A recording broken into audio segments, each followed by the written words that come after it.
ما از سرزمین‌های دور شمالی آمدیم و از میان برف و بوران و صخره‌های سعبل و گور گذشتیم و سرانجام سرزمین خود را یافتیم. ما این سرزمین را ایران می‌نامیم. ایران به معنای سرزمین آریایی هاست. سرزمین جدید به دلیل داشتن چراگاه‌های فراوان، کوه‌های بلند و دریاها مکان مناسبی برای آریایی‌ها بود. البته ساکنان قبلی فلات ایران مانعی بر سر راه آریایی‌ها محسوب می‌شدند. آریایی‌ها اولین ساکنان فلات ایران نبودند، بلکه اقوام دیگری نیز از قبل در این سرزمین ساکن بودند. این تازه واردین مزاحم نباید در سرزمین ما ساکن شوند. ما باید آنها رو بیرون کنیم. آرام باش و خشمگین نشو. چگونه میتوانیم با این تازه واردینی که هنوز نامشان را هم نمیدانیم بجنگیم، آنها که آزاری به ما نرساندند؟ ما و پدران من صاحب این سرزمین بودیم و نباید تسلیم شویم، باید بجنگیم.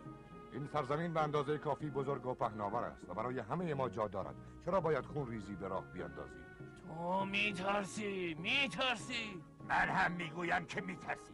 باید با این تجاوزگران جنگید. کمک پدر بزرگ، پدر بزرگ من میترسم. نترس دخترم، گریه نکن. آرام باش، آرام. بگو ببینم چی شده. گریه نکن، تعریف کن. بربرا پدر بزرگ وحشیا، اونا به ما حمله کردن. چی گفتی؟ حمله کردن؟ من و برادرم داشتیم تمشک میچیدیم و خیلی خوشحال بودیم، اما یه دفعه صدای نره‌ای شنیدیم و دیدیم که اون وحشیا دارن به طرف ما میان. ما هم فرار کردیم. برادرم زمین خورده کم مونده بود که یکی از وحشیا منو بگیره، اما یه دفعه یه هیولای عجیب پیدا شد و با اسلحه عجیب وحشیا رو فراری داد. اون نصف بدنش مثل آدم و نصف دیگهش مثل یه حیوان چارپا بود. وحشیا برادرم رو بردن، منم فرار کردم. لعنت به این وحشیا، باید بچه را از دستشون نجات بدیم. همشونو میکشم. خودش همون هیولا، همون صدا، همون اسلحه.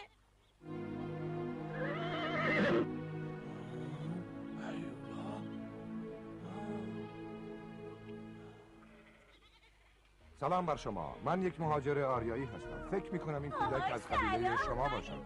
من اینجا. عجب، پس هیولا این بود. او یک مهاجر است. متشکرم مهاجر، تو جان پسرم را نجات دادی و من دستت را میفشارم.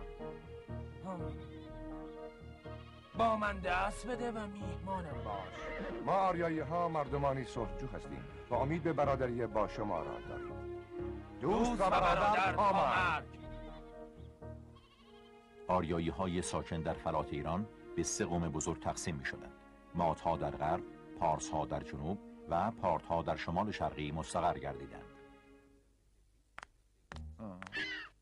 استاد کجا رفته؟ استاد آها گرفتمش. بالاخره گرفتمش. آروم بگیر دیگه. استاد واسه چی رفته بودین زیر میز؟ چرا اینقدر عصبانی هستین؟ این فلان میگه شما اینجا رو به هم ریخته. بهتره هرچی زودتر ببریش، اگه نه مجبورم خودم به جای اون مهاجرت کنم. نازی کوچولو اصلا نترس، خودم اینجام. نازی استاد مثل این که منو بیشتر دوست داری. مگه من با تو نیستم؟ زود باش از اینجا ببرش، زود باش. خیلی خوب.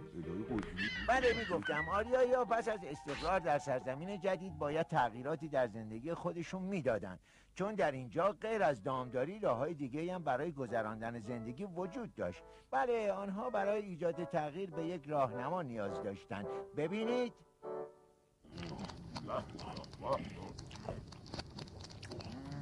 عجب گوش. به نظر من هیچ چیز لذیذتر از گوشت بره نیست. بله عالیه. عالیست. سلام پدر. سلام پدر، من آمدم تا خداحافظی کنم. کجا میخواهی بروی پسرکم؟ جایی که به خاطر خوردن گوشت دامها دائما خون آنها را نمیریزند و از جنگ میان قبایل آریایی خبری نیست.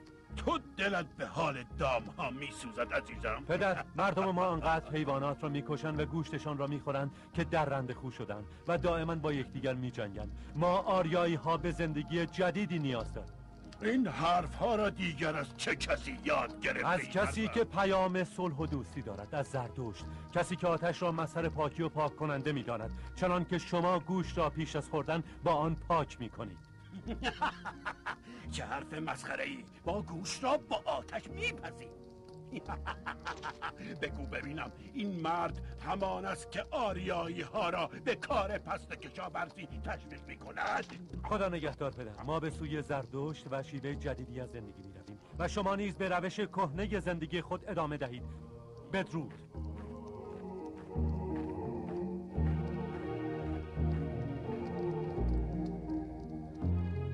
من زردشت شما را به ستایش اهورامزدا فرا میخوانم که اوست آفریننده یگانه جهان و شما را از اهریمن زشت و بدکار که مظهر و ریشه همه پلیدی ها و بدی هاست میترسانم.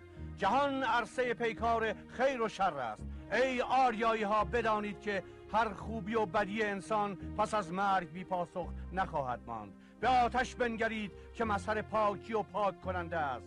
با تلاش خود در دل زمین دانه بکارید و زمین سخاوتمند در جواب تلاشتان به لطف اهورامزدا از هر دانه شاخه‌ای میرویاند و در هر شاخه 10 دانه. من شما را به پندار نیک، گفتار نیک و کردار نیک فرا میخوانم تا رستگار شوید. مجموعه تعالیم زردشت به صورت مکتوب در کتاب مقدس زردشتیان یعنی اوستا گردآوری شدند. تعالیم زردشت شیوه و راه جدیدی از زندگی را به آریایی ها آموخت. خب دوستان عزیز، امیدوارم از تماشای موضوع امروزمون لذت برده باشین و به اندازه کافی مطالب مفید یاد گرفته باشین. در جلسه بعد راجع به مات‌ها و حکومت آنها صحبت خواهیم کرد. استاد زود با من بیاین. پرنده های مهاجر باید این کوچولو رو بفرستیم پیش دوستانش. البته.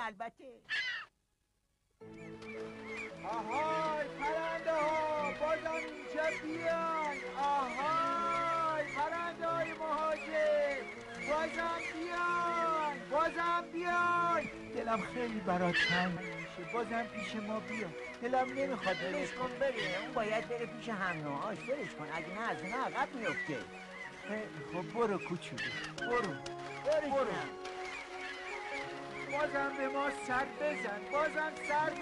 خداحافظ. اونا دارن به طرف دریاچه ارومیه که یکی از زیستگاهاشونه میرن.